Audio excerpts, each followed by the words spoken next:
Hello. Hai. Hai.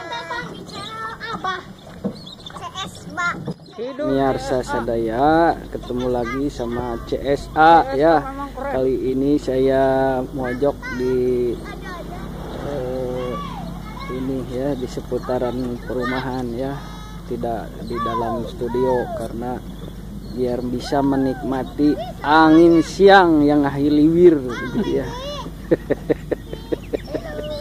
Nah, kali ini saya akan membahas tentang dua kosakata dalam bahasa Sunda yang maknanya linier, yaitu ngagorolong dan ngagulutuk. Nah, kalau ngagorolong itu artinya roda yang berputar melaju gitu. Jadi kalau mobil maju itu ya rodanya ngagorolong gitu ya.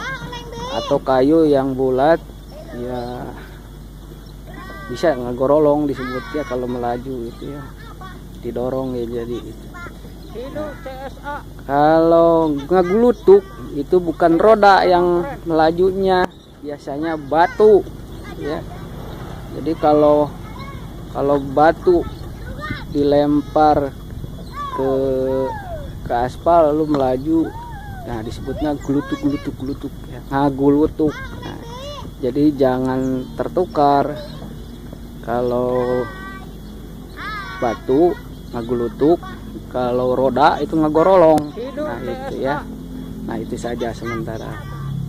Simak terus channel si Abah di YouTube. Oke, don't miss it. Dah.